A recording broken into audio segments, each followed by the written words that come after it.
Hello again, Gooners. No microphone again because this microphone is not working. And no points again. Obviously, another defeat. I want to put a positive spin on it, though. Let's not get too downhearted just because we lost 2 games back to back.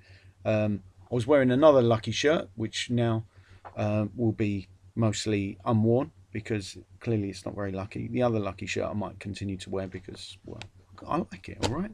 Sorry about that. And it has brought us luck in the past. Not too sure about this shirt. Maybe I should have known better.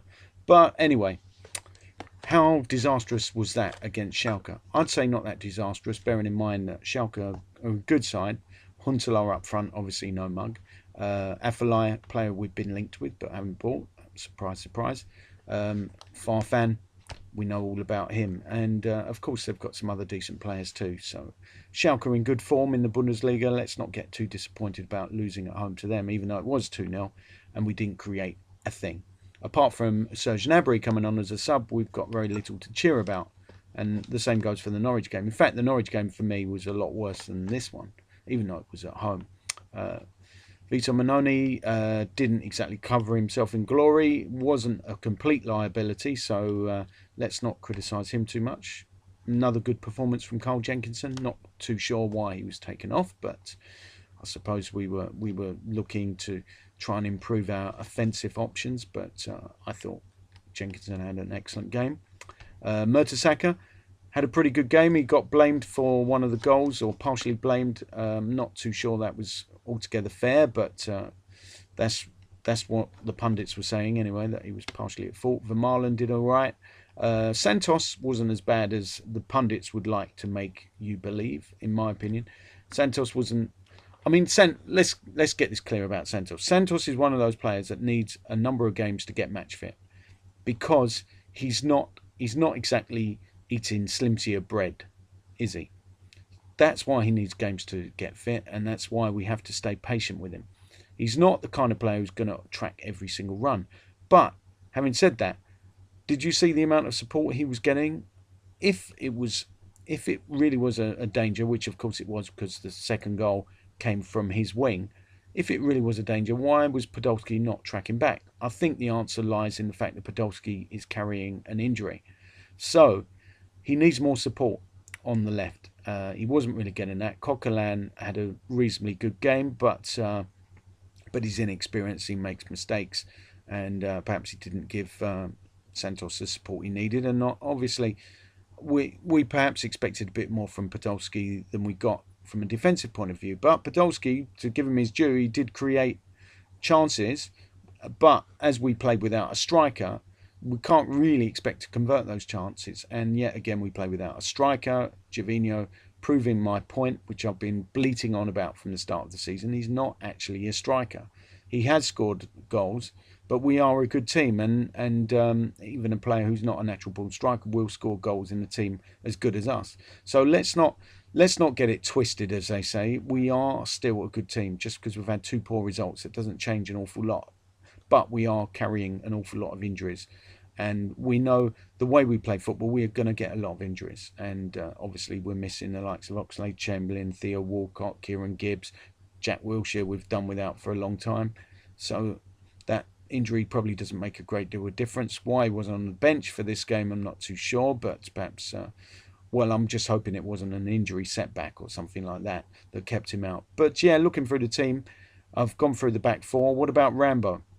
Well, he's not having the best of times, is he, at the moment? I think a lot of fans would have liked him to make way, but he didn't. He stayed on for the full 94 minutes to give it its exact timing. Who else? Well, Arteta did all right. Not bad.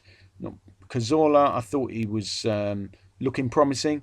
He certainly was off the boil against Norwich. I think, he played a glorious ball through for Gervinho to fluff his lines at one point.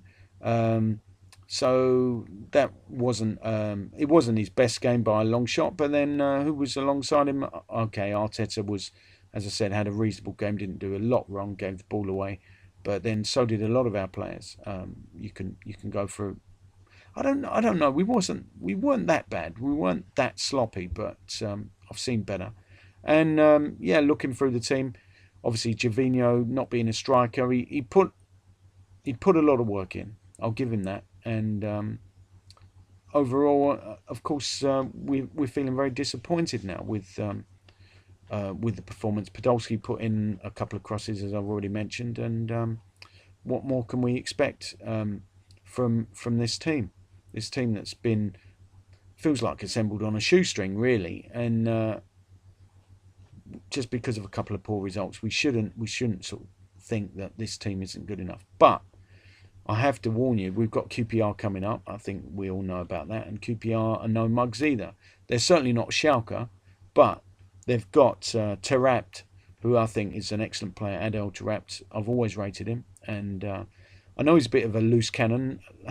I didn't name this podcast after him, not at all. But Terapt is the sort of player I'd like us to have, but we for some reason or another, probably because of I think he's the sort of player that gets involved in perhaps some heated discussion in the dressing room. We don't tend to like that kind at Arsenal, none of his sort.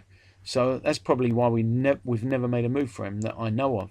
So we're going to be up against him, and QPR have spent freely in the transfer market, which is something we haven't done. So it will be interesting to see the juxtaposition of a team that's been assembled on next to nothing with a team that's cost an awful lot, which is achieving very little.